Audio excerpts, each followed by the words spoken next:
Ils rêvaient de faire fructifier leur épargne, mais ils ne récupéreront peut-être jamais leur argent. Des milliers de Français ont décidé de porter plainte. On leur a proposé d'investir dans l'éolien ou le solaire, avec à la clé un rendement intéressant. Au final, tous les projets n'ont pas été réalisés. 40 millions d'euros se seraient évaporés. La justice soupçonne une gigantesque arnaque. Détails et explications, Clément Le Goff, Diane Schlinger, Pascal Caron. Sur Internet, ils pensaient avoir déniché le placement miracle. 7% d'intérêt, tout en finançant des énergies propres. France Énergie Finance, voilà. Nous sommes tombés sur une publicité qui était très attirante, puisqu'elle parlait de 7%. Bon, peut-être que c'est trop énorme pour être vrai, mais cela dit, c'était sur des placements écologiques, garantis. Il faut dire que sur le papier, les projets étaient alléchants.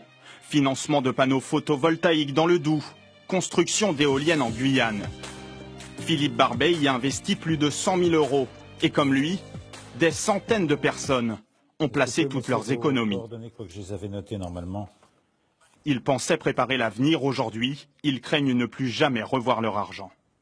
Ils ont détruit bon nombre de familles qu'ils ont mis dans la détresse actuelle, une détresse financière très très importante. Et voici comment le placement miracle a mal tourné pour les épargnants. Une société, FSB Holding, proposait par l'intermédiaire de l'une de ses filiales des produits financiers alléchants, 7% d'intérêt ou une défiscalisation pour inciter à investir dans les énergies renouvelables. Problème, tous les projets n'ont pas vu le jour. Des centaines d'épargnants y auraient investi 40 millions d'euros au total. En juin dernier, l'autorité des marchés financiers donne l'alerte.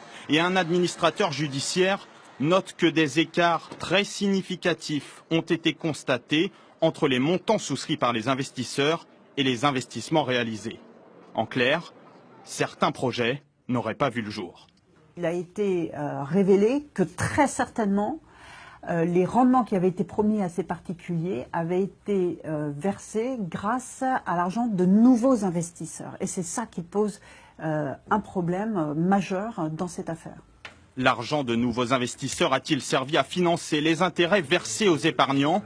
Les montages financiers en question ont été stoppés et dans un communiqué, l'une des sociétés mises en cause admet que la garantie de 7% n'a pas pu être tenue et assure déployer tous les moyens en sa possession pour sauvegarder ce patrimoine. Plusieurs épargnants ont déjà déposé plainte. L'enquête a été confiée à la brigade financière.